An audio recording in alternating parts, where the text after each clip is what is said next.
श्रीमती रामचन्द्राय नमः।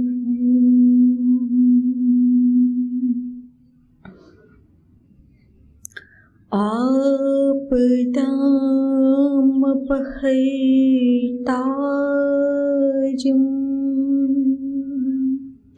दातारं सर्वसम्पदां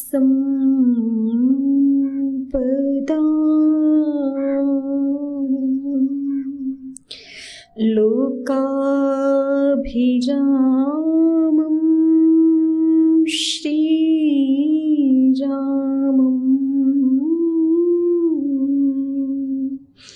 भूयो भूयो नमाम्यहम्।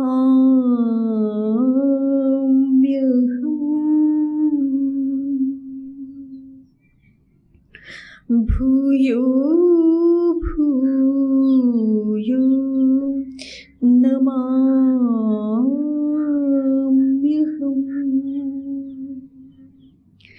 लोकाभिरामं रणरङ्गधीरम्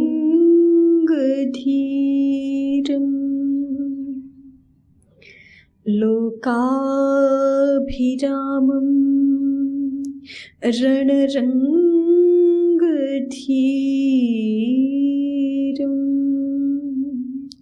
कारुण्यरूपम्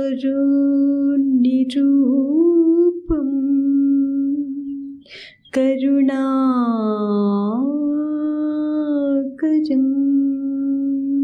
तम् लोकाभिरामं रणरङ्गधीरम्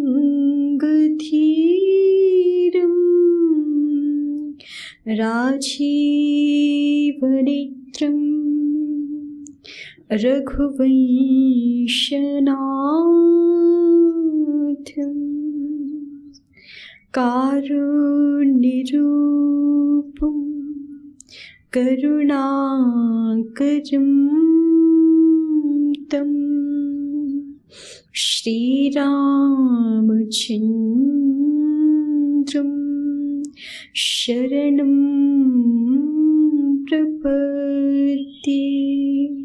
श्रीरामचन्द्रं शरणं प्रपद्ये। श्रीरामचन्द्रं शरणं प्रपद्ये। श्रीरामः शरणं समस्तजगतां रामं विना का गतिः। रामेण प्रतिहन्यते कलेमनम्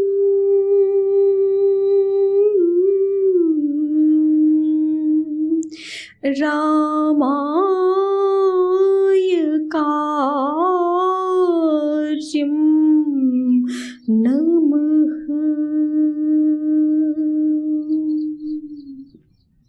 रामात्रस्यति कालभीम भुजगो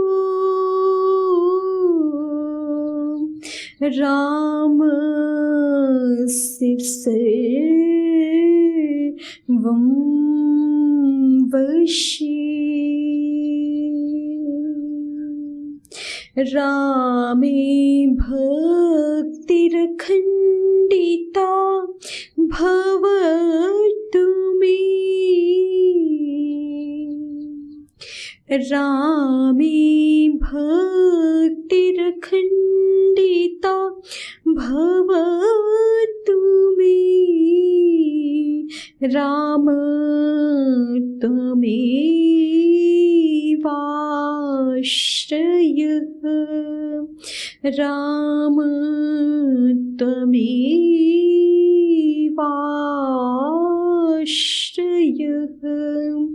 राम त्वमेवाश्रयः।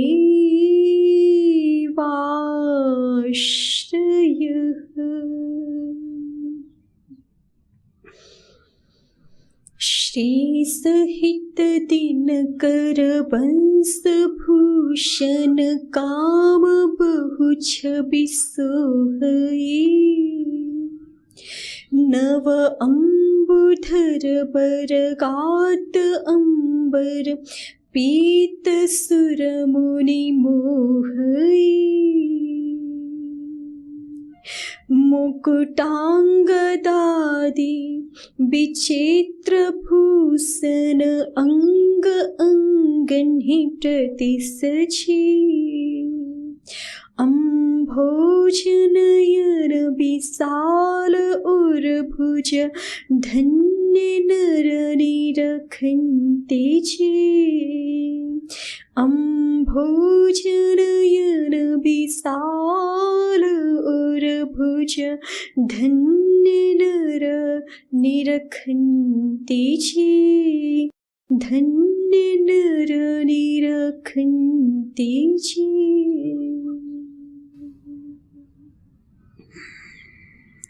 कामकोटि मनोहारी दिव्य स्वरूप दिव्य गुणशील सन्निधान परम कारुणिक परम भक्त वत्सल भक्तवांछा कल्पतरु प्रभु श्री राम सदैव हमारे हृदय में अपना प्रेम प्रदान करें। इसी भाव के साथ श्री मानस जी का स्वाध्याय हम कर रहे हैं।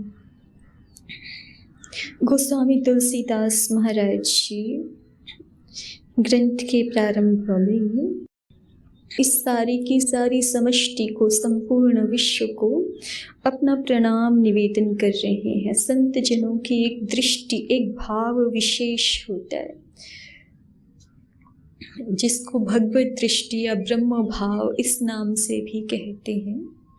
अर्थात संत जन संपूर्ण सृष्टि में अपने परमात्मा के अपने ईश्वर अपने आराध्य की लीला का ही दर्शन करते हैं। प्रत्येक प्राणी के हृदय में अंतस्थल में विराजमान अपने आराध्य का ही दर्शन करते हैं और इसी भाव से प्रणाम भी करते हैं। इसी भाव से यहाँ पर तुलसीदास महाराज जी प्रणाम कर रहे हैं कि जो भी जड़ चेतन जीव जगत जितना भी है उस सब को हम श्री राममय सब जग जाने करऊं प्रणाम जोरी जुग पाने। भगवान श्री राम जी भगवती वैदेही माता वैदेही तुलसी जी के आराध्य हैं।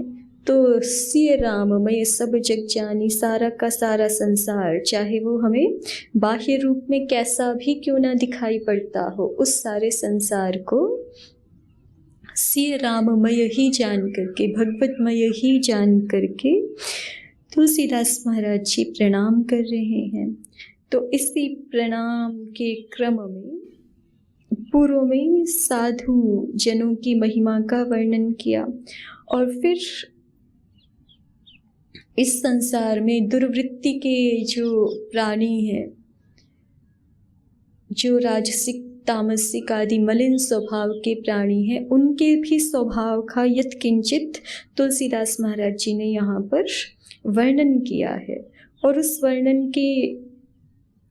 वर्णन का भाव क्या है इसको भी स्पष्ट किया कि हम पर निंदा के लिए सारा वर्णन नहीं कर रहे, किसी की निंदा के लिए या किसी के तिरस्कार के लिए किसी के अवमान के लिए सारा वर्णन नहीं कर रहे। फिर किस लिए कर रहे हैं कि तुलसीदास महाराज जी दो बातों की तरफ ध्यान दिलाते हैं कि एक तो जैसे साधुओं की महिमा संत जनों की महिमा का पूर्णतः वर्णन नहीं हो सकता वैसे ही जो दुर्जनों की संगति का दुष्प्रभाव है उसका भी पूर्णतः वर्णन तो हो ही नहीं सकता। दोनों अपने अपने पक्षों में बहुत अपार अगाध उनका वैचित्र्य रहता है, साधु का भी कोई पार नहीं पा सकता।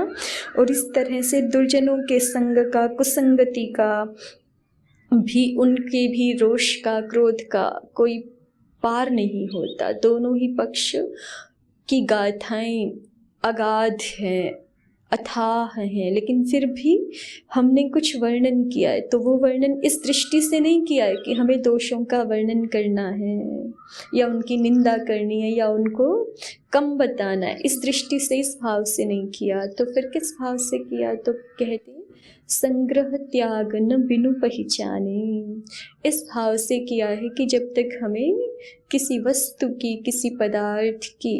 किसी पदार्थ के गुणों की वास्तविक पहचान नहीं होती है, उसके गुणों से वास्तविक परिचय हमारा नहीं होता है, तो उसका हम लाभ नहीं ले पाते। किसी सद्वस्तु के उत्तम गुणों का भी जब तक हमें भान नहीं होता तो उसका भी लाभ नहीं ले पाते। और कोई दुष्ट वस्तु है, व्यक्ति है, उसके भी स्वभाव का, उसके गुणों का जब तक परिचयान पूर्णतः हमें नहीं हो पाता, तब तक उसके त्याग में भी हमारी उद्यतता नहीं होती। तो संग्रह और त्याग ये बिना पहचाने नहीं हो सकते। तो हम सद्वस्तु को, सद्व्यक्ति को, सज्जनों को, साधुजनों को पहचान करके उनका संग कर सकें, उनका संग्रह हमारे जीवन में हो, सद्गुणों का संग्रह हो, इस प्रकार का भाव विकसित हो सके और दोषों के, दुर्भावों के परित्याग की इच्छा हमारे हृदय में उत्पन्न हो जाए, हमें दिखने लग जाए। अब ये बाह्य रूप से भी है और आंतरिक रूप से भी है। जैसे बाहर से हमारे भौतिक जीवन में हमें सद्वस्तुओं का, सज्जनों का संग प्राप्त होता है, इसी तरह से किन्हीं दुर्जनों का भी संग प्राप्त हो सकता है यदि असावधान हो जाए तो। कुसंग भी मनुष्य प्राप्त कर सकता है। और इसी तरह से अपने चित्त में भी एक सद्वृत्तियां होती हैं, सद्विचार होते हैं, उत्तम विचार होते हैं, और एक अकल्याणकारी, हमारे अपनी ही हानि करने वाले, ऐसे भी हमारे चित्त में विचार हो सकते हैं, भाव हो सकते हैं। तो ये हमें बाह्य रूप से भी देखना है और आंतरिक रूप से भी देखना है, क्योंकि बाह्य जो भी हमारे संग हैं वो फिर भी अल्पकालिक होते हैं, लेकिन हमारे जो आंतरिक संग हैं, हमारे जो आंतरिक आलंबन हैं, वो तो हमारे साथ सदैव बने रहते हैं। तो इसलिए बाहर की अपेक्षा भी अपने चित्त में इस बात को और सुधार करके देखना और सूक्ष्मता से अवलोकन करना कि कहीं हम अपने भीतर ही जो है वो, अपने भीतर ही हम कुसंग का आश्रय तो नहीं कर रहे हैं, अपने भीतर ही अपने लिए हानिकारक जो भाव है, जो विचार हैं, वृत्तियां हैं, उनको तो कहीं हम आश्रय प्रदान नहीं कर रहे हैं, प्रश्रय नहीं दे रहे हैं। इस बात का और भी सूक्ष्मता से अवलोकन करके और अपने दोषों को पहचान करके, जैसे बाहर हम दोषों को पहचानते हैं, वैसे अपने भीतर भी दोषों को पहचान करके उनके निरंतर निराकरण में तत्पर रहना। दोष जब दोष के रूप में पहचाने जाते हैं, मलिनता जब मलिनता के रूप में पहचानी जाती है, तो फिर उसको हम, मनुष्य का स्वाभाविक स्वभाव ऐसा है, मनुष्य के चित्त में सत्य के प्रति, सद्गुणों के प्रति भगवान जी ने ऐसी वृत्ति ही रखी है कि यदि हम पहचान जाएं कि ये दोष है तो उसको हम अधिक काल तक सहन नहीं कर सकते। जैसे चलते हुए रास्ते में हमारे वस्त्र में कोई मलिन पदार्थ लग जाए, तो फिर मल लग जाए किसी प्राणी का, जब तक नहीं दिख रहा है तब तक तो ठीक है, लेकिन जैसे ही दिखेगा तो फिर प्रतीक्षा नहीं कर सकते ना कि इसको कल धो लेंगे कि परसों धो लेंगे। ऐसे थोड़े होता है, ऐसे होता है क्या? नहीं होता है ना। वो देखते ही तत्क्षण ही ऐसा भाव होता है कि इसको धो लिया जाए, स्वच्छ कर लिया जाए। तो जब बाह्य वस्तुओं के प्रति हमारी चित्त की ऐसी स्थिति होती है, तो हमारा अपना अंतःकरण जो हमारे साथ बहुत पुरातन काल से है, और जब तक हम अपना लक्ष्य अधिगम नहीं कर लेते, अपना जो आत्मा का जो आध्यात्मिक लक्ष्य है उसका अधिगम, उसकी प्राप्ति जब तक नहीं कर लेते, तब तक हमारे साथ जो निरंतर बने रहता है, जो निरंतर हमें इसके लिए उपयोगी होता है कि किस प्रकार से हमें अपवर्ग की प्राप्ति, किस प्रकार से हमारे लिए धर्म, अर्थ, काम, मोक्ष, भगवत प्रेम की प्राप्ति किस प्रकार से कराई जाए, इस पुरुषार्थ में जो निरंतर प्रवर्तमान रहता है, ऐसा हमारा अंतःकरण, ऐसा हमारा चित्त, वहाँ यदि हमें दोष दिखे तो फिर वहाँ हम उसको कैसे सहन कर सकते हैं। और फिर भी जीवन में दोष बने हुए हैं तो इसका मतलब अभी हमें दिखा नहीं है, अभी उस दोष की दोष रूपता हमें समझ में ही नहीं आई, तभी बना हुआ है। यदि दोष रूपता समझ में आ जाए तो हम अपने चित्त के दोष को एक क्षण के लिए भी सहन ना करें, ना कर सकें। जब चित्त में, जीवन में किसी दोष को हम सहन नहीं कर पा रहे, निरंतर उस दोष के प्रति हमें ग्लानि का भाव, पश्चाताप का भाव, प्रायश्चित का संकल्प उत्पन्न होता है, तभी हमें समझना चाहिए कि हाँ, इस दुर्भाव की या उस दुर्वृत्ति के प्रति हमारे चित्त में दोष रूपता का ज्ञान थोड़ा थोड़ा होना शुरू हुआ है। और जब तक दुर्गुण बने हुए हैं और हम भी आराम से हैं, तो इसका मतलब हमें वो मलिनता अभी दिखी ही नहीं है। क्योंकि जब इतने स्थूल रूप वाले मल हमें दिख जाता है और उसको हम नहीं सहन कर सकते कुछ क्षणों के लिए भी, तो हम अपने भीतर किसी मलिनता को कैसे सहन कर सकते हैं। सहन कर रहे हैं, मलिनता बनी हुई है, कोई भी कल्मश बना हुआ है, तो इसका मतलब वो दोष रूपता हमें अभी समझ में ही नहीं आई, उसको हम दोष मान ही नहीं रहे, उसको दोष हम स्वीकार ही नहीं कर रहे। तो इसी बात को सूक्ष्मता से यहाँ पे गोस्वामी तुलसीदास महाराज जी ने कहा है, संग्रह त्याग न बिनु पहचाने। जब तक दोष का त्याग नहीं हो सकता, जब तक उसको दोष रूप में पहचान ना लिया जाए, और किसी अच्छे गुण का हम अपने जीवन में समावेश करना चाहते, वो भी नहीं हो सकता जब तक हम उसको ये हमारे लिए अच्छा है, हितकर है, हमारी भलाई के लिए है, हमारे लाभ के लिए है, ऐसा जब तक हमारी मन, बुद्धि, चित्त में पूर्णतः बैठ नहीं जाती ये बात, जब तक ये पहचान नहीं हो जाती कि अरे ये तो हमारे लिए बहुत लाभकर है, तब तक बिना पहचाने एक संग्रह भी नहीं हो सकता, सद्गुणों का संग्रह नहीं हो सकता, और दुर्गुणों का, दुर्वृत्तियों का, दुर्भावों का त्याग नहीं हो सकता।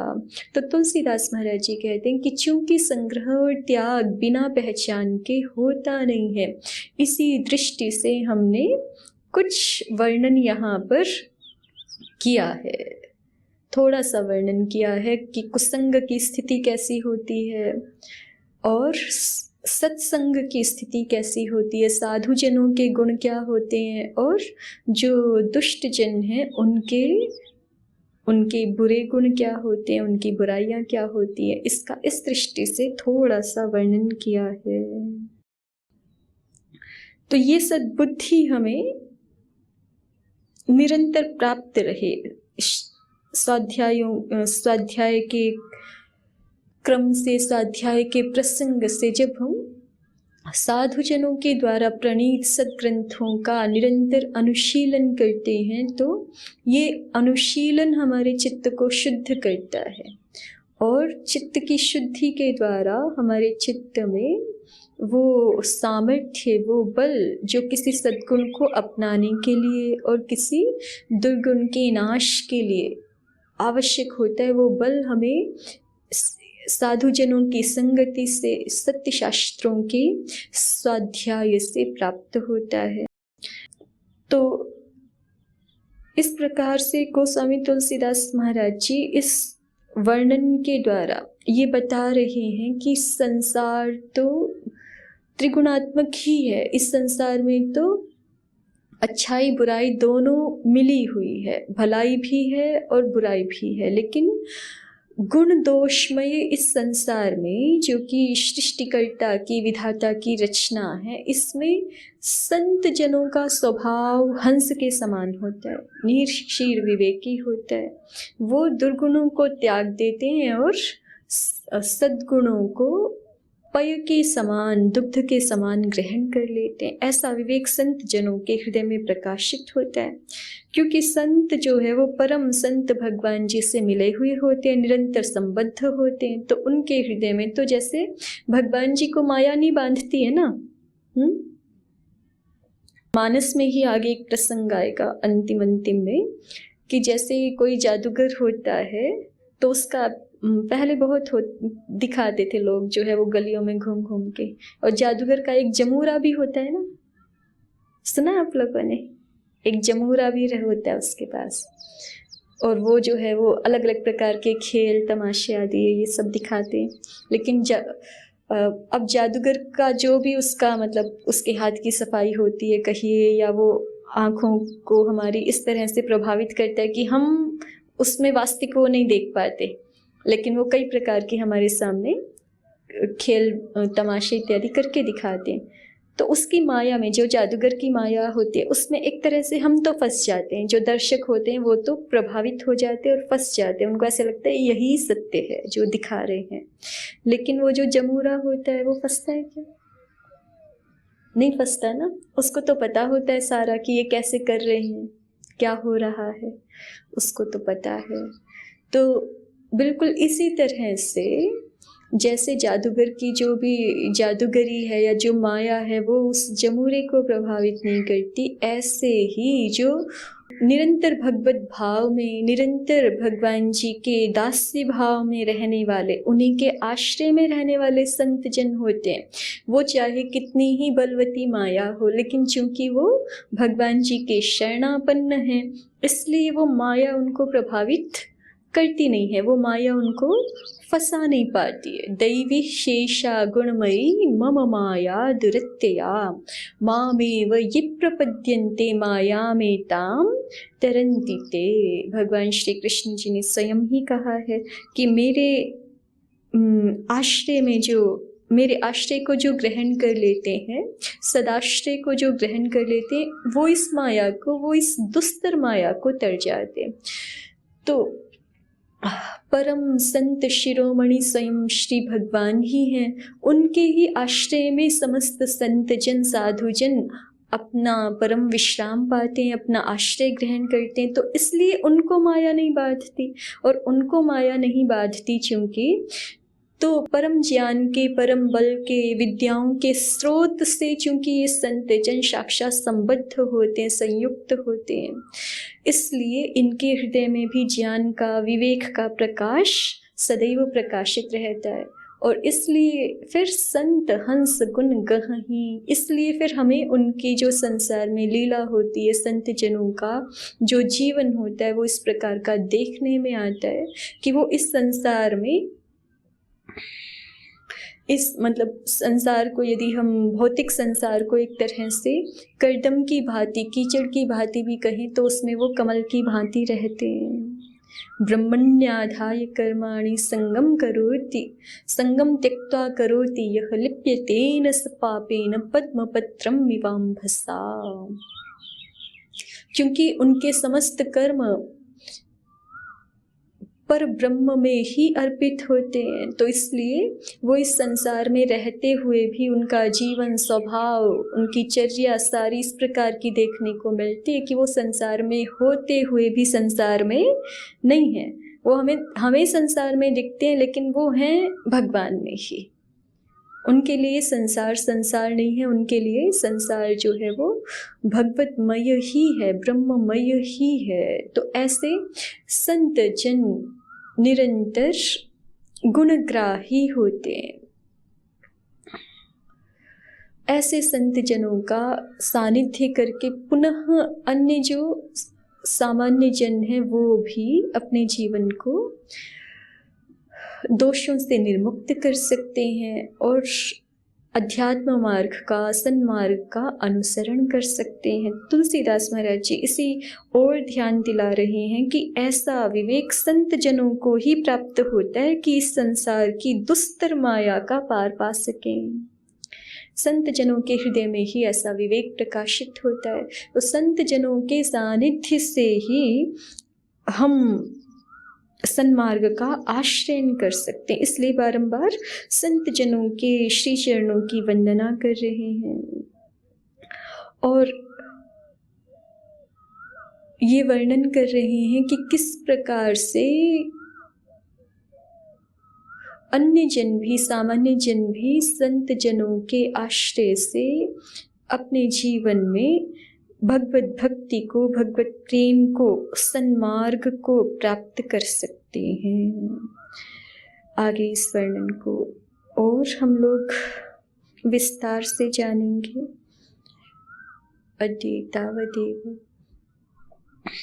रघुनंदन प्रभु श्री राम की जय। गोस्वामी तुलसीदास महाराज जी की जय। सद्गुरुदेव भगवान की जय। समस्त भक्त वृंद की जय। ओम शांति शांति शांति। ओम श्री परमात्मने नमः। ओम श्री गुरुभ्यो नमः। ओम सर्वेभ्यो